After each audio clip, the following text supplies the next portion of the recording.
গৌতম বুদ্ধই কৈছিল, মানুহ যিমানেই বগা নহওক কিয় ছায়া সদায়ে ক'লা। মই শ্ৰেষ্ঠ তেনেকৈ ভবাটো আত্মবিশ্বাস, কিন্তু কেৱল ময়েই শ্ৰেষ্ঠ তেনেকৈ ভবাটোহে অহংকাৰ। নমস্কাৰ বন্ধুসকল, নতুন এটি কাহিনীৰ সৈতে মই ৰাতুল বৈশ্য। কাহিনীবোৰ শেষলৈকে শুনিব যাতে কাহিনীবোৰ আপোনালোকৰ আগত পাঠ কৰাৰ কাৰণ তথা মৰেলটো জানিব পাৰে। আজিৰ কাহিনী বিভু নামৰ এজন যুৱকৰ কথাৰে। ল'ৰাজন বৰ প্ৰতিভা সম্পন্ন আছিল যদিও টকা পইচাৰ অভাৱ তাৰ সদায়ে থাকিছিল। ইয়াৰ কাৰণ আছিল তাৰ এলাহ, আৰু সেই এলাহ দমন কৰিব নোৱাৰাৰ তাৰ মানসিকতা।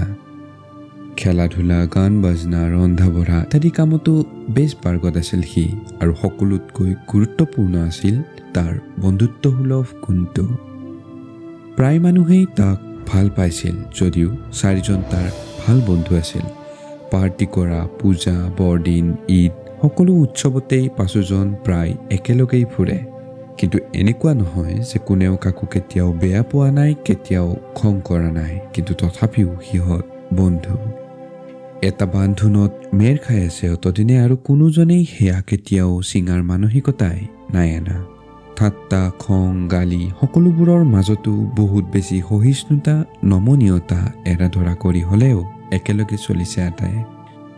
সময়বোৰ এনেকৈ পাৰ হৈ গৈছিল, আৰু এদিন বন্ধুত্বৰ মেৰপাকৰ উপৰিও বিভুৱে এটা নতুন সম্পৰ্কত মেৰ খালে আৰু বৈবাহিক জীৱনৰ পাতনি মেলিলে। তথাপিও সিহঁতৰ বন্ধুত্বৰ সম্পৰ্ক আগৰ দৰেই থাকিল, একে এৰা ধৰা, খং ৰাগ, গালি ফূৰ্তি। কিন্তু বিভুৰ পাৰিবাৰিক অশান্তিহে দিনে দিনে বৃদ্ধি পাবলৈ ধৰিলে। দিন যিমানে আগুৱাই যাব ধৰিলে অশান্তি বাঢ়ি গৈ থাকিল। মূল অশান্তি আছিল তাৰ পত্নী আৰু মাকৰ মাজত প্ৰায়ে হোৱা মানসিক অন্তদ্বন্দ্ব আৰু সময়ৰ বিড়ম্বনা। সিও যেন দিনে দিনে মাককেই বেয়া পাবলৈ ল'লে। একো নিশ্চিত কাৰণ নথকাকৈয়ে এই বেয়া পোৱাবোৰ দিনে দিনে বহুত বাঢ়ি গ'ল।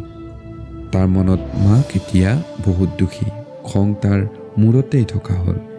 মুঠতে ঘৰ মানে এতিয়া তাৰ বাবে অশান্তি। এনেদৰে সি পোনপ্ৰথমে চিগাৰেট আৰু পিছলৈ কেতিয়াবা কেতিয়াবা মদ খোৱাও আৰম্ভ কৰিলে। বন্ধুৰ বুজনিও অৰ্থহীন হৈ পৰিল। অশান্তিবোৰ দূৰ কৰাৰ বাবে, সেইবোৰ পূৰ্ণ প্ৰতিকাৰৰ বাবে কাজিয়া কৰাৰ বাহিৰে আন একো ব্যৱস্থাই সি নল'লে। আৰু এনেকৈয়ে এদিন পত্নীক লগত লৈ বৃদ্ধ মাক দেউতাকক এৰি ভাড়া ঘৰত থাকিবলৈ ল'লে।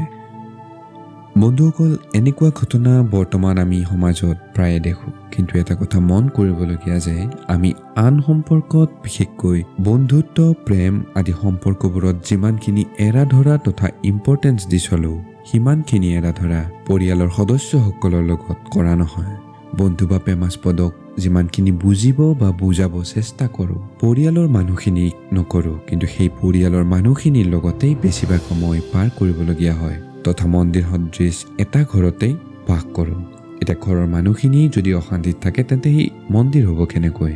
আৰু মন্দিৰ সদৃশ আমাৰ ঘৰখন এৰি আমি যদি ভাড়া ঘৰ বা বৃদ্ধাশ্ৰমৰ আশ্ৰয় লওঁ, সেয়া জানো মানসিক অশান্তিদায়ক কথা নহ'বনে?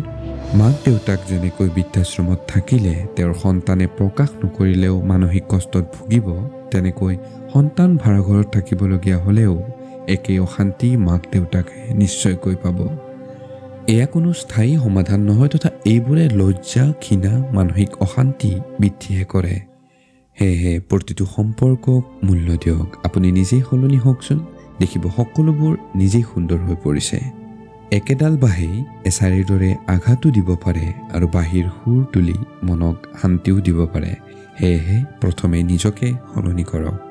আৰু মাক দেউতাকে ল'ৰা ছোৱালীক মৰমৰ উপৰিও নিৰ্দিষ্ট শাসন, কঠোৰতা আদিৰে ডাঙৰ কৰে, আৰু কেতিয়াবা কেতিয়াবা সেইখিনি কঠোৰতা আনে নিজৰ বোৱাৰীজনীৰ ওপৰতো, যিহেতু এজন পৰিয়ালৰ নতুন সদস্য। কমাৰে যেনেকৈ হাতুৰিৰে পিটি নিজৰ মনে বিচৰা বস্তু তৈয়াৰ কৰি লয়, আমাকো জানো মা দেউতাই তেনেকৈ নকৰে? তেনেস্থলত নতুন সদস্য বোৱাৰীজনীকো তেনেকুৱা কিছু শাসনেৰে পৰিচালনা কৰিবলৈ চেষ্টা কৰাটো তেনেই স্বাভাৱিক। কিন্তু আন ঘৰৰ ছোৱালী এজনী শাসন অনুশাসনৰ মাজেৰে নতুন এখন ঘৰত এডজাষ্ট হোৱাটো বহুত কঠিন হৈ পৰে। এই সময়খিনিত স্বামীজনে সকলো পৰিস্থিতি চম্ভালি ল'ব পাৰে তথা সকলোকে মিলাই ৰাখিব পাৰে, নহ'লে বেমেজালি অহাটো নিশ্চিত কথা। মনত ৰাখিব, প্ৰতিটো সম্পৰ্কই মূল্যৱান। নতুন আঙুঠি এটা কিনিলেই পুৰণিটোৰ মূল্য শেষ নহয় বা পুৰণিটোক ভাল পোৱা বুলিয়েই নতুনটোৰ মূল্যও নথকা নহয়। অলপ ত্যাগ, যত্ন আৰু ইম্পৰ্টেঞ্চৰ বলত আপোনাৰ ঘৰখন যদি মন্দিৰ হৈ পৰে, তাত থাকি আপুনি অত্যন্ত শান্তি অনুভৱ কৰে, নিশ্চয়কৈ সেইখিনি ত্যাগ আপুনি কৰক আৰু হাঁহি ফূৰ্তিৰে জীৱনটো পাৰ কৰাৰ লগতে আনৰ বাবেও আদৰ্শ হৈ পৰক। ধন্যবাদ। শুনিবলৈ নাপাহৰিব প্ৰতি বৃহস্পতিবাৰে নতুন এটি কাহিনীৰ সৈতে এছামিজ ষ্টৰিজ বাই ৰাতুল বৈশ্য।